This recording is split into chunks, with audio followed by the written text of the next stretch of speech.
Bienvenido a esta jornada por uno de los casos más macabros y aterrorizantes de la historia de México. Antes de comenzar, te invito a dejar en los comentarios aquí abajo de dónde estás viendo este video y a qué horas. Y también, si te gustan historias como esta, suscríbete al canal para más casos diarios. ¿Listo?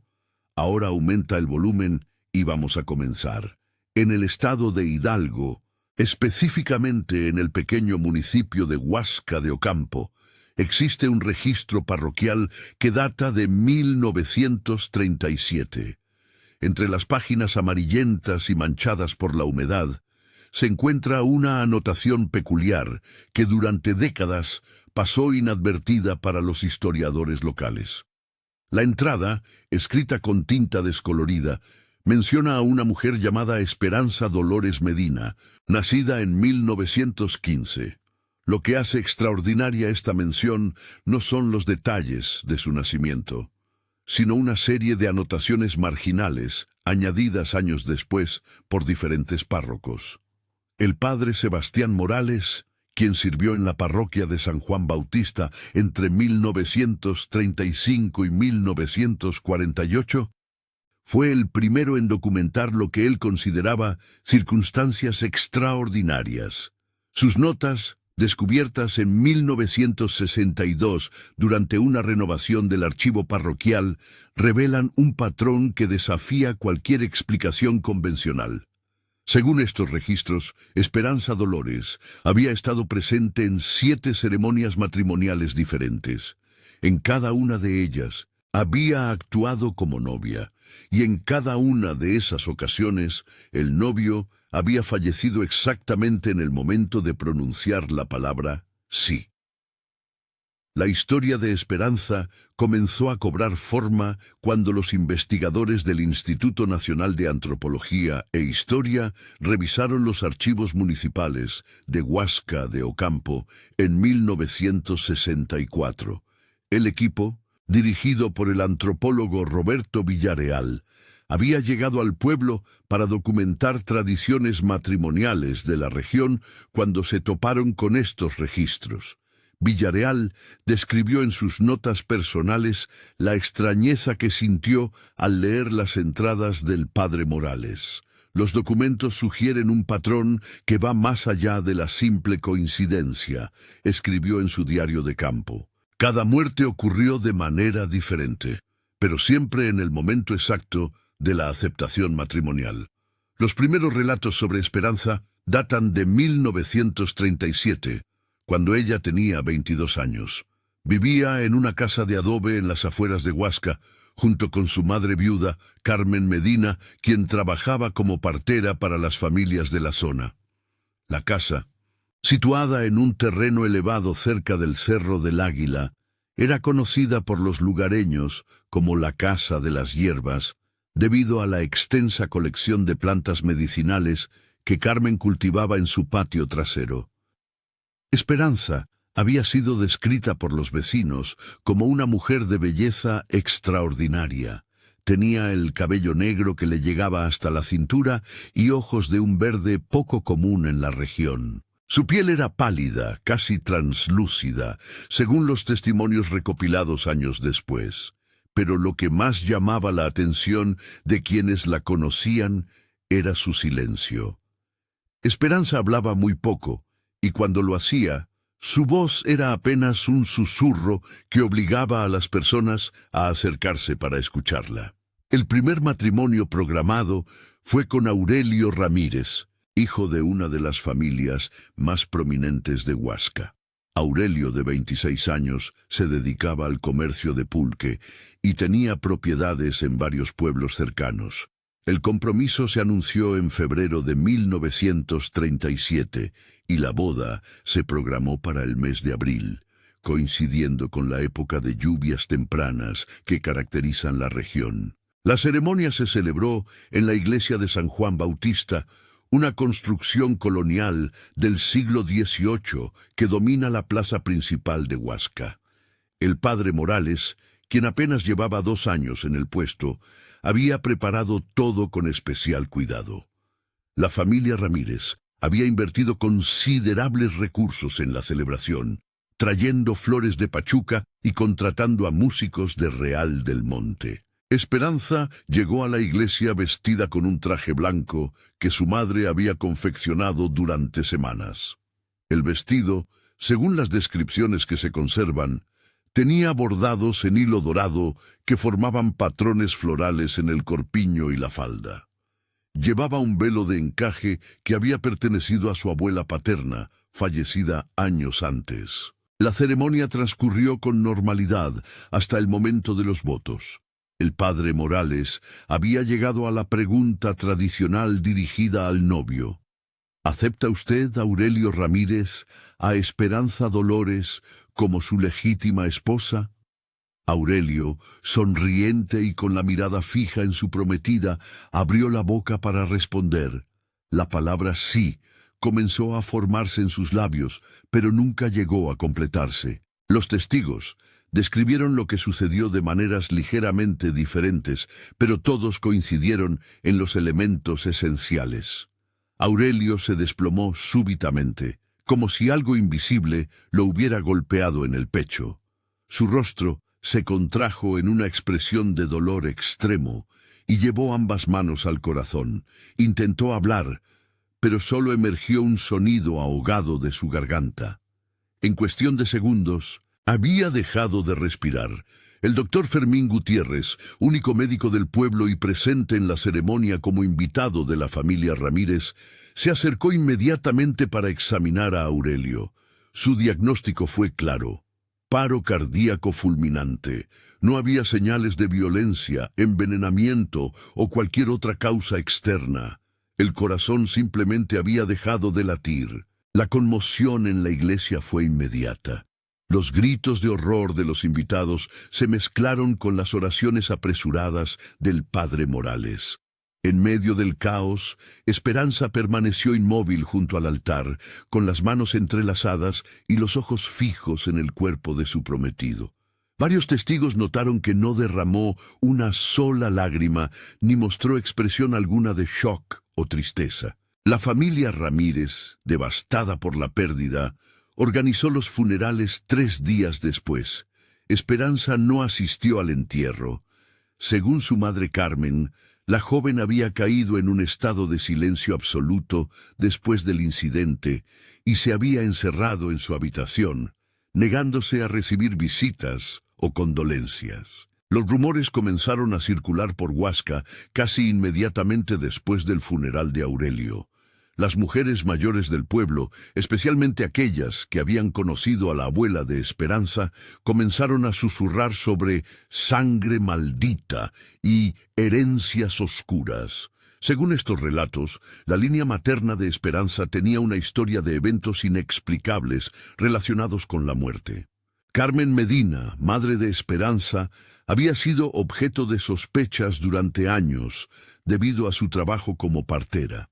Aunque nunca había perdido una madre durante el parto, había varios casos documentados de bebés que nacían muertos sin explicación médica aparente.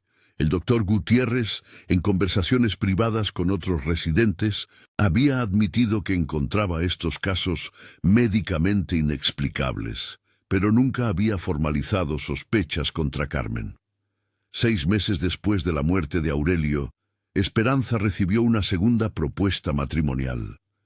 Esta vez, el pretendiente era Tomás Serrano, un minero de Real del Monte que había conocido a Esperanza en el mercado de Huasca. Tomás, de 31 años, había enviudado recientemente y buscaba una nueva esposa para que cuidara de sus 2 hijos pequeños. La familia Serrano era consciente de lo ocurrido con Aurelio, pero Tomás había descartado los rumores como supersticiones del pueblo. Era un hombre práctico, formado en técnicas mineras modernas y poco dado a creer en explicaciones sobrenaturales. Había visto suficientes accidentes en las minas como para saber que la muerte podía llegar de maneras súbitas e inesperadas. El compromiso se anunció en octubre de 1937 y la boda se programó para enero del año siguiente. Esta vez, la ceremonia se planificó de manera más modesta, tanto por respeto al luto reciente de Tomás, como por la cautela comprensible de la comunidad.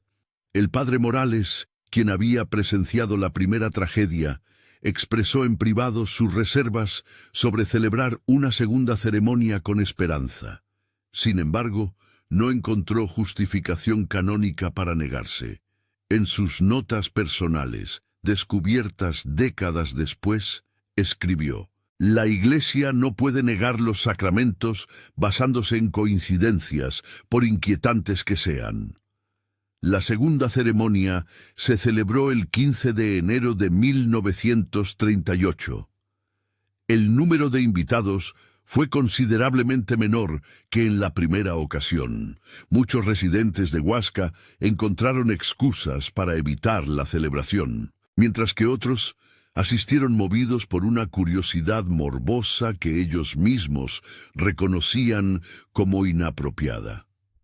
Esperanza llegó nuevamente vestida de blanco, esta vez con un traje más simple que había pertenecido a una prima lejana. Su comportamiento durante los preparativos había sido idéntico al de la primera boda: silencio absoluto, movimientos deliberados y una calma que muchos describieron como antinatural. La ceremonia transcurrió sin incidentes hasta el momento crucial. El padre Morales, visiblemente nervioso, planteó la pregunta ritual a Tomás: ¿acepta usted, Tomás Serrano, a Esperanza Dolores como su legítima esposa? Tomás, que había estado sonriendo durante toda la ceremonia, se irguió con confianza y abrió la boca para pronunciar su aceptación. Lo que sucedió entonces fue presenciado por 42 personas, cuyo número exacto se conoce gracias a que el padre Morales mantenía un registro detallado de asistencia. Tomás comenzó a pronunciar la palabra sí, pero antes de completarla, se llevó ambas manos a la garganta con una expresión de terror. Sus ojos se llenaron de pánico mientras luchaba por respirar. Sus movimientos se volvieron desesperados, como si algo invisible lo estuviera estrangulando. Los asistentes se levantaron alarmados, pero el episodio fue tan breve que nadie tuvo tiempo de intervenir. En menos de un minuto, Tomás se había desplomado en el suelo del altar, sin vida. El doctor Gutiérrez, que esta vez había asistido por precaución, determinó que la causa de muerte había sido asfixia, pero no pudo encontrar evidencia de obstrucción física en las vías respiratorias. Una vez más, Esperanza permaneció inmóvil durante toda la tragedia. Su rostro no mostró emoción alguna mientras observaba el cuerpo sin vida de su segundo prometido. Esta vez, sin embargo, varios testigos notaron que sus labios se movían ligeramente, como si estuviera susurrando algo inaudible. La noticia de la segunda muerte se extendió rápidamente más allá de los límites de Huasca. Periodistas de Pachuca llegaron para investigar lo que los diarios locales comenzaron a llamar el misterio de la novia maldita. Sin embargo, ninguno de estos reportajes fue publicado.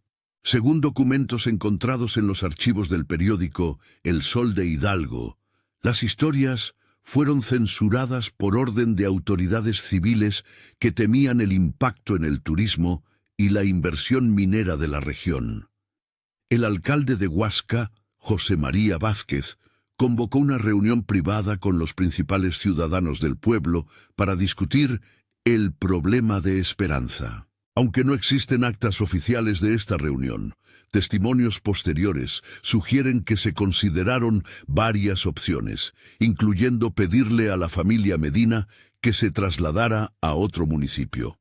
Carmen Medina, madre de Esperanza, se volvió cada vez más retraída después de la segunda muerte. Los pocos vecinos que mantenían contacto con la familia notaron que había dejado de atender partos y se había retirado casi por completo de la vida social del pueblo. Su salud, según el doctor Gutiérrez, comenzó a deteriorarse rápidamente durante los meses siguientes. En marzo de 1938, Carmen fue encontrada muerta en su cama por una vecina que había ido a visitarla preocupada por no haberla visto en varios días. La causa oficial de muerte fue registrada como insuficiencia cardíaca, pero el doctor Gutiérrez anotó en sus registros privados que el cuerpo no mostraba signos típicos de esta condición. En cambio, observó una expresión de terror en el rostro de Carmen que permanecía visible incluso después de la muerte. Esperanza quedó completamente sola en la casa familiar. Durante las semanas que siguieron al funeral de su madre, los vecinos reportaron luces extrañas en las ventanas de la propiedad durante las horas más profundas de la noche. Algunos describieron sonidos que parecían conversaciones, pero cuando se acercaban lo suficiente como para escuchar, solo encontraban silencio. A pesar de los eventos traumáticos y la creciente reputación de Esperanza en la región, llegó una tercera propuesta matrimonial en mayo de 1938. Esta vez, el pretendiente era Joaquín Mendoza, un comerciante de ganado de Tulancingo que afirmaba no conocer la historia completa de Esperanza cuando realizó su propuesta. Joaquín había visto a Esperanza en el mercado de Pachuca durante una de sus raras salidas de Huasca. Según su propio testimonio, recopilado años después por funcionarios municipales, había quedado embrujado por su belleza desde el primer encuentro. Cuando los amigos le advirtieron sobre las muertes anteriores, Joaquín descartó las historias como supersticiones de pueblo ignorante. El compromiso se formalizó a pesar de las objeciones generalizadas de la comunidad. El padre Morales, presionado por sus superiores eclesiásticos para que no permitiera que supersticiones locales interfirieran con los sacramentos católicos, accedió a realizar una tercera ceremonia. Sin embargo, esta vez solicitó la presencia de un segundo sacerdote de Pachuca como testigo. La tercera boda se programó para el 10 de julio de 1938. Para esta fecha, la historia de Esperanza había alcanzado notoriedad en toda la región. Curiosos de pueblos cercanos llegaron para presenciar la ceremonia, transformando lo que debería haber sido una celebración íntima en un espectáculo macabro. Esperanza apareció en la iglesia vestida con el mismo traje blanco de su primera boda, que había sido cuidadosamente lavado y remendado. Su comportamiento continuó siendo exactamente igual al de las ocasiones anteriores. Silencio total, movimientos mecánicos y una expresión facial completamente neutra. La ceremonia procedió bajo una tensión palpable. Los asistentes guardaron un silencio absoluto durante todo el ritual, como si cualquier sonido pudiera precipitar la tragedia esperada. El padre Morales y su colega de Pachuca intercambiaron miradas nerviosas cuando llegó el momento de los votos.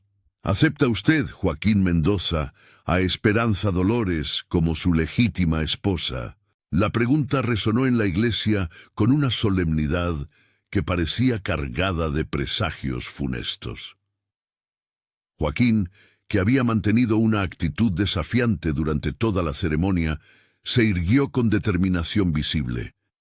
Comenzó a pronunciar la palabra sí, con voz fuerte y clara, como si quisiera demostrar que no temía a superstición alguna. Sin embargo, antes de que la primera sílaba se completara, algo extraordinario ocurrió. Joaquín se quedó completamente rígido, con los ojos abiertos, pero sin expresión alguna. Permaneció de pie, inmóvil como una estatua, durante varios segundos que parecieron eternos. Luego, sin previo aviso, se desplomó hacia atrás con tal fuerza que su cabeza golpeó las piedras del altar con un sonido seco que resonó por toda la iglesia. La sangre comenzó a extenderse lentamente por el suelo, formando un charco oscuro que contrastaba dramáticamente con el vestido blanco de Esperanza. El doctor Gutiérrez determinó que Joaquín había sufrido lo que él describió como una convulsión cerebral masiva. Sin embargo, en sus notas privadas añadió observaciones que revelaban su creciente confusión. No había antecedentes de epilepsia o cualquier condición neurológica en la historia médica de Joaquín. Su muerte había sido tan súbita y violenta que desafiaba cualquier explicación médica convencional. Esta vez, la reacción de la comunidad fue diferente. El terror reemplazó a la curiosidad. Muchos de los asistentes huyeron de la iglesia inmediatamente después de presenciar la muerte, y algunos nunca regresaron a Huasca. El padre Morales, visiblemente traumatizado, suspendió todos los servicios religiosos durante una semana completa. Las autoridades civiles no pudieron ignorar más la situación. El alcalde Vázquez solicitó una investigación formal por parte de la policía estatal. Sin embargo, los investigadores enviados desde Pachuca no encontraron evidencia de crimen alguno. No había señales de violencia, envenenamiento o cualquier otra causa externa en ninguna de las 3 muertes. A pesar de la falta de evidencia criminal, la presión social para alejar a Esperanza del pueblo se volvió irresistible. Un grupo de ciudadanos prominentes, liderado por las familias de las víctimas, presentó una petición formal al alcalde solicitando que se tomaran medidas para proteger la seguridad pública. Esperanza, sin embargo, continuó viviendo en la casa familiar como si nada hubiera ocurrido. Los pocos vecinos que se atrevían a observarla desde la distancia reportaron que mantenía su rutina diaria exactamente igual que antes. Salía al patio para cuidar las plantas de su madre, cocinaba para sí misma y permanecía en silencio absoluto. En agosto de 1938 llegó una 4ª propuesta matrimonial. Esta vez, el pretendiente era Marcelo Estrada, un hombre de 45 años que había llegado a Huasca, procedente de la Ciudad de México. Marcelo afirmaba ser escritor y estudioso de fenómenos inexplicables. Había venido específicamente para conocer a Esperanza, después de escuchar rumores sobre su historia. A diferencia de los pretendientes anteriores, Marcelo no negaba la realidad de las muertes previas. En cambio, expresó su fascinación por lo que él consideraba un fenómeno extraordinario que merecía ser estudiado. Su propuesta matrimonial, según documentos que él mismo escribió y que fueron encontrados años después, no estaba motivada por amor romántico, sino por curiosidad científica. La comunidad de Huasca reaccionó con horror ante la perspectiva de una 4ª ceremonia. Una delegación de ciudadanos viajó a Pachuca para solicitar la intervención de autoridades superiores. Sin embargo, no existía ley alguna que prohibiera el matrimonio basándose en coincidencias, por extrañas que fueran. El padre Morales se negó rotundamente a celebrar otra ceremonia con Esperanza. Su salud mental había sufrido considerablemente después de presenciar 3 muertes consecutivas y había comenzado a experimentar pesadillas recurrentes sobre los eventos. Su superior en Pachuca se vio obligado a encontrar un reemplazo temporal para oficiar la ceremonia. El padre Emilio Rosales, un sacerdote joven y recién ordenado, fue asignado para realizar la 4ª boda. Rosales había sido informado sobre las muertes anteriores, pero su formación teológica lo llevaba a interpretar los eventos como pruebas de fe en lugar de fenómenos sobrenaturales. La 4ª ceremonia se programó para el 20 de septiembre de 1938. Esta vez solo asistieron Marcelo, Esperanza, el padre Rosales y 2 testigos obligatorios. El resto de la comunidad había decidido boicotear completamente el evento. Marcelo había preparado un diario detallado para documentar todo lo que ocurriera durante la ceremonia. En sus notas, describió la apariencia de Esperanza ese día. Su belleza permanece inalterada, pero hay algo en sus ojos que sugiere conocimientos que ningún ser humano debería poseer. La ceremonia comenzó al atardecer, cuando las sombras se extendían por el interior de la iglesia creando un ambiente particularmente sombrío. El padre Rosales, nervioso pero determinado, condujo el ritual con voz temblorosa. Cuando llegó el momento crítico, la pregunta se planteó una vez más. ¿Acepta usted, Marcelo Estrada, a Esperanza Dolores como su legítima esposa? Marcelo, que había estado tomando notas hasta ese momento, dejó su pluma y miró directamente a los ojos de Esperanza. Según su propio registro, encontrado días después entre sus pertenencias, Marcelo experimentó en ese instante una revelación que lo llenó de terror. En lugar de responder, gritó: «¡No puedo! ¡Ahora entiendo!». Se dio vuelta y corrió hacia la salida de la iglesia, dejando atrás a una Esperanza nuevamente inmóvil y silenciosa. Marcelo no se detuvo hasta llegar a la estación de tren en Pachuca. Esa misma noche tomó el primer tren hacia la Ciudad de México. Sus pertenencias, incluyendo el diario con las observaciones sobre Esperanza, fueron encontradas en su habitación de la posada local. En la última entrada había escrito: «Ella sabe exactamente lo que está haciendo, y ellos lo sabían también». La historia de la cuarta ceremonia fallida se extendió rápidamente, pero esta vez con una interpretación diferente. El hecho de que Marcelo hubiera huido en el último momento sugería que el peligro era real y reconocible para aquellos que prestaban suficiente atención. Durante los meses siguientes llegaron 3 propuestas matrimoniales más. Todas procedían de hombres de otras regiones que habían escuchado fragmentos de la historia de Esperanza y sentían una extraña atracción hacia ella. Sin embargo, cuando estos pretendientes llegaban a Huasca y escuchaban los relatos completos de los residentes locales, invariablemente cambiaban de opinión y se retiraban. En diciembre de 1938, Esperanza recibió una visita inesperada. Una mujer mayor, que se identificó como hermana de su abuela paterna, llegó desde el estado de Puebla. La visitante, cuyo nombre era Remedios Medina, afirmó tener información importante sobre la herencia familiar de Esperanza. Remedios permaneció en la casa durante 3 días. Los vecinos que observaban desde la distancia notaron que durante esas noches las luces en la casa permanecían encendidas hasta el amanecer. Se escuchaban voces que parecían mantener conversaciones intensas, aunque nunca se pudo distinguir lo que se decía. Cuando Remedios se marchó, llevó consigo varios objetos de la casa, incluyendo un baúl antiguo que había pertenecido a la abuela de Esperanza. También se llevó una colección de libros y papeles que había estado guardada en el desván de la propiedad. Después de la partida de Remedios, el comportamiento de Esperanza cambió notablemente.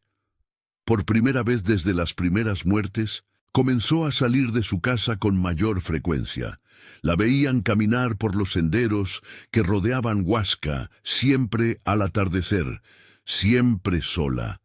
En enero de 1939, Esperanza anunció que dejaría Huasca permanentemente. No proporcionó explicaciones ni destino. Simplemente apareció en la plaza principal una mañana temprano con una pequeña maleta, esperando el primer transporte hacia Pachuca. La casa familiar quedó abandonada. Durante los años siguientes, varios intentos de vender o alquilar la propiedad fracasaron. Los pocos compradores potenciales que la visitaban reportaban una sensación de malestar inexplicable que los llevaba a desistir de cualquier negociación. En 1942, la casa fue finalmente demolida por orden municipal. Según los trabajadores encargados de la demolición, encontraron en el sótano varios objetos enterrados que incluían huesos de animales, cabello humano trenzado y manuscritos en un idioma que nadie pudo identificar. Los rumores sobre el destino de Esperanza persistieron durante décadas. Algunos afirmaban haberla visto en mercados de pueblos remotos, siempre vestida de negro y manteniendo su silencio característico.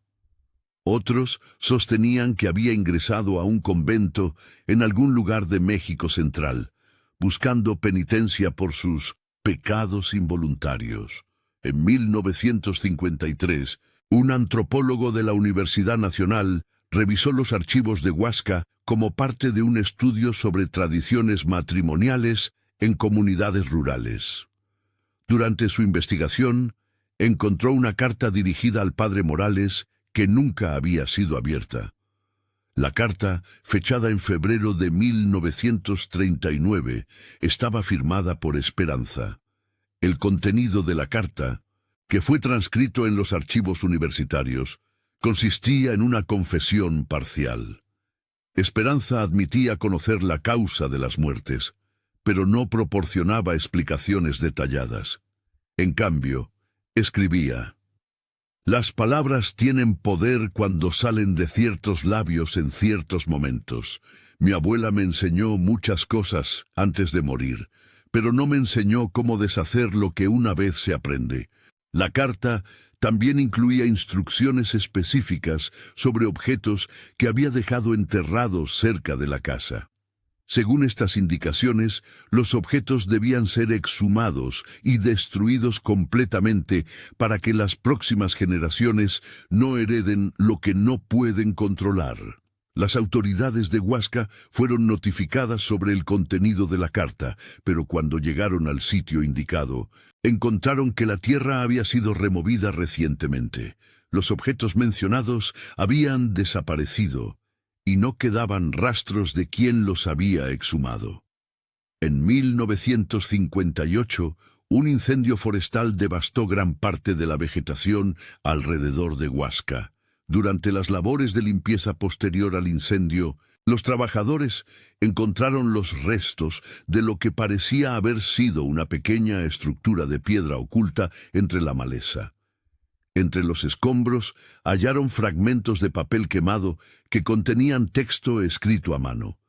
Los pocos fragmentos legibles incluían frases como «La séptima novia rompe el círculo» y «Cuando las palabras regresan a quien las envió». Un análisis de caligrafía, realizado años después, confirmó que la escritura correspondía a la misma mano que había redactado la carta encontrada en los archivos parroquiales. El padre Morales nunca se recuperó completamente del trauma de haber presenciado las 3 muertes. Desarrolló una aversión profunda a celebrar matrimonios y solicitó ser transferido a una parroquia en una zona urbana donde pudiera evitar este tipo de ceremonias. Murió en 1951, llevándose consigo observaciones adicionales sobre Esperanza que nunca compartió con nadie.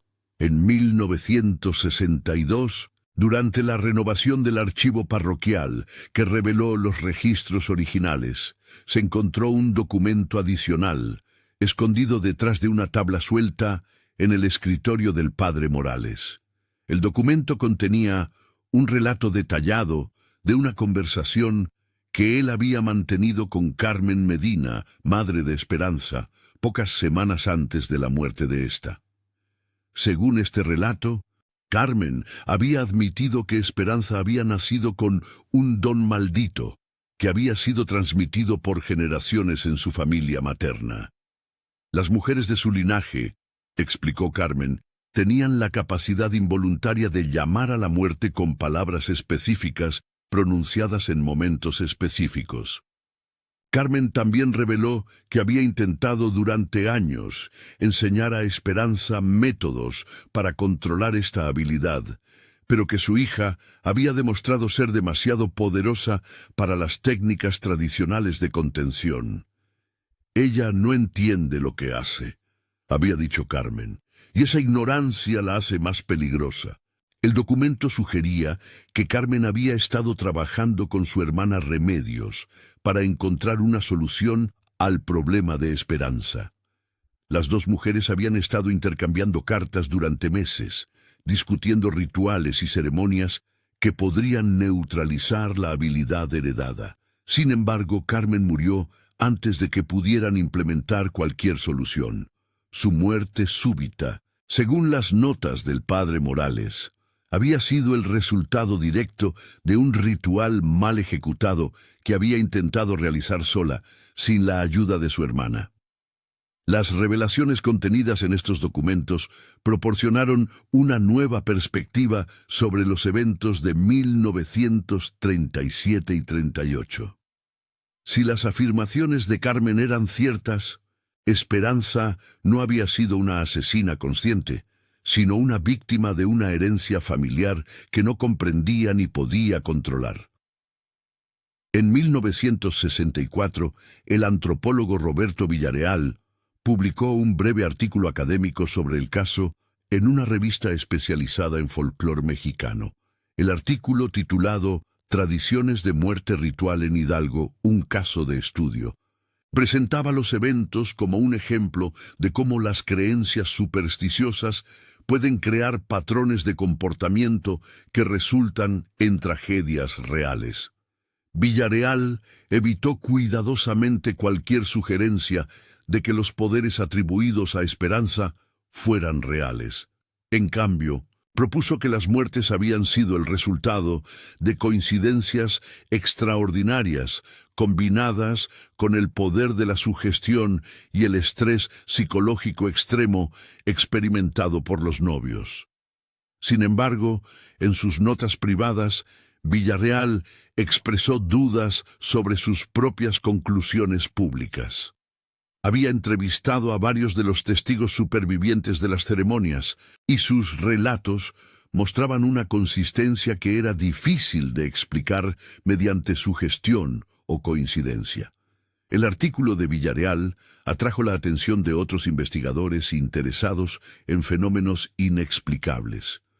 Durante los años siguientes, varios académicos visitaron Huasca para realizar sus propias investigaciones. La mayoría llegó a conclusiones similares a las de Villareal. Los eventos eran extraordinarios, pero probablemente tenían explicaciones racionales que simplemente no habían sido identificadas. En 1966, un psiquiatra de la Ciudad de México llamado Héctor Maldonado publicó un análisis del caso desde una perspectiva psicoanalítica. Maldonado propuso que Esperanza había desarrollado una forma extrema de histeria de conversión que le permitía inducir síntomas psicosomáticos fatales en otras personas mediante sugestión inconsciente.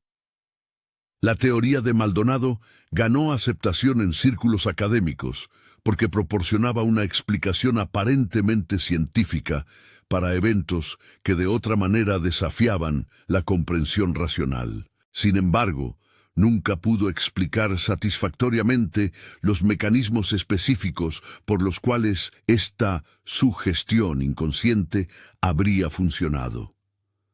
Los últimos registros oficiales sobre Esperanza datan de 1967. Ese año, una mujer que se identificó como Esperanza Medina fue registrada como paciente en un hospital psiquiátrico en el estado de Morelos. Los registros médicos, que fueron revisados décadas después con fines de investigación histórica, describían a una paciente de aproximadamente 52 años que había sido internada voluntariamente. La descripción física coincidía con las características recordadas de Esperanza: cabello negro que comenzaba a encanecer, ojos verdes, piel pálida y una tendencia marcada hacia el silencio. La paciente había solicitado internamiento después de experimentar lo que ella describía como pesadillas waking, donde veía las caras de hombres muertos. Los registros indican que la paciente respondía bien al tratamiento y había comenzado a participar en terapias grupales. Sin embargo, en octubre de 1967, fue encontrada muerta en su cama durante una inspección matutina de rutina. La causa de muerte fue registrada como falla cardíaca natural, pero las notas del médico tratante mencionaban que no había antecedentes de problemas cardíacos. Más inquietante aún, las enfermeras reportaron que durante las semanas previas a su muerte, varios pacientes varones en el hospital habían sufrido pesadillas recurrentes sobre una mujer en blanco que los visitaba en sueños. 3 de estos pacientes habían muerto durante ese período por causas aparentemente naturales, pero inesperadas. Con la muerte de quien posiblemente fue Esperanza, la historia parecía haber llegado a su fin. Sin embargo, los ecos de los eventos en Huasca continuaron resonando en la región durante décadas posteriores. El pueblo nunca se recuperó completamente del trauma asociado con los matrimonios fallidos. Las ceremonias matrimoniales en la iglesia de San Juan Bautista se volvieron eventos tensos, donde los participantes mostraban nerviosismo visible durante los votos. Varias parejas optaron por casarse en pueblos vecinos para evitar lo que consideraban un lugar maldito. En 1968, la última pieza del rompecabezas emergió cuando una sobrina de Carmen Medina, que vivía en el estado de Guerrero, contactó a las autoridades de Huasca. La mujer, llamada Socorro Medina, afirmó poseer documentos familiares que podrían explicar los eventos relacionados con Esperanza. Socorro había heredado un baúl que contenía cartas, diarios y otros documentos que habían sido recopilados por varias generaciones de mujeres de la familia Medina. Según estos documentos, la habilidad mortal de Esperanza no era única en su linaje. Se habían registrado casos similares durante al menos 4 generaciones previas. Los documentos describían métodos tradicionalmente utilizados para contener el don, que incluían rituales específicos, el uso de amuletos protectores y la observancia de ciertas restricciones de comportamiento. La efectividad de estos métodos había variado entre individuos y algunos casos habían resultado en tragedias similares a las experimentadas por Esperanza. Socorro explicó que Carmen había intentado desesperadamente enseñar estos métodos de contención a Esperanza, pero que la intensidad del don de su hija había superado cualquier técnica tradicional. La llegada de Remedios en 1938 había sido un último intento de encontrar una solución, pero para entonces ya era demasiado tarde.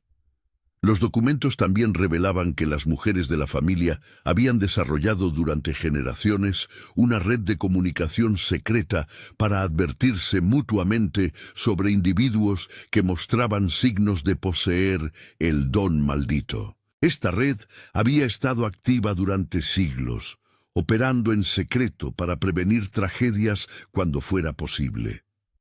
Según Socorro, la decisión de Esperanza de abandonar Huasca había sido parte de un plan más amplio para alejarla de situaciones donde su habilidad pudiera manifestarse. Remedios había arreglado que Esperanza fuera recibida por otros miembros de la familia extendida que tenían experiencia en el manejo de casos similares. Sin embargo, los esfuerzos para ayudar a Esperanza aparentemente habían fracasado. Su muerte en el hospital psiquiátrico sugería que nunca había logrado controlar completamente su habilidad heredada y que el peso psicológico de ser responsable de múltiples muertes había finalmente resultado insoportable. Socorro entregó todos los documentos familiares a un investigador de la Universidad Nacional que estaba compilando una historia completa del caso. Estos documentos fueron clasificados y archivados en la biblioteca universitaria, donde permanecieron disponibles para investigadores académicos, pero fuera del alcance del público general. El caso de Esperanza Dolores Medina se convirtió en objeto de estudio para antropólogos, psicólogos y folcloristas durante las décadas siguientes. Las interpretaciones variaron ampliamente, desde explicaciones puramente racionales, basadas en coincidencia y sugestión, hasta teorías más especulativas sobre fenómenos psíquicos inexplicados. Lo que permanece indiscutible es el impacto duradero que estos eventos tuvieron en la comunidad de Huasca de Ocampo. Los residentes del pueblo, especialmente aquellos que habían presenciado directamente las tragedias, nunca fueron capaces de proporcionar una explicación satisfactoria para lo que habían visto. El registro parroquial donde aparecen las primeras menciones de Esperanza fue finalmente sellado y archivado en 1969. El nuevo párroco, que había llegado para reemplazar al padre Morales años antes, tomó esta decisión después de que varios investigadores comenzaran a solicitar acceso regular a los documentos. La iglesia de San Juan Bautista continuó funcionando normalmente, pero nunca recuperó completamente su posición central en la vida social del pueblo. Muchos residentes desarrollaron una preferencia por celebrar eventos importantes en otras ubicaciones, y la asistencia a los servicios dominicales disminuyó notablemente durante los años posteriores a los eventos. En 1969, exactamente 30 años después de la partida de Esperanza de Huasca, el último de los testigos directos de las ceremonias matrimoniales falleció. Con su muerte, los únicos registros que quedaban de los eventos eran los documentos oficiales y las notas archivadas de los investigadores que habían estudiado el caso. El legado de Esperanza Dolores Medina permanece como uno de los misterios más inquietantes en los registros históricos de Hidalgo. Su historia desafía explicaciones fáciles y continúa generando debate entre aquellos que buscan comprender los límites entre lo posible y lo imposible, entre la coincidencia extraordinaria y fenómenos que van más allá de la comprensión humana actual. Los documentos que registran su historia permanecen archivados en varias instituciones mexicanas, disponibles para investigadores serios pero protegidos del sensacionalismo público. Ocasionalmente, nuevos estudiosos descubren estos archivos y se sienten compelidos a investigar más profundamente, pero hasta la fecha nadie ha logrado proporcionar una explicación definitiva que satisfaga tanto a los escépticos como a aquellos que creen en la posibilidad de fenómenos inexplicables. La historia de la novia, que siempre quedaba viuda en el momento del sí, se ha convertido en parte del folclore regional, pero los detalles específicos permanecen conocidos solo por aquellos que se toman la molestia de buscar en archivos polvorientos y registros olvidados. Y quizás sea mejor así, porque algunas historias son demasiado perturbadoras para ser ampliamente conocidas, y algunos misterios demasiado profundos para ser completamente resueltos.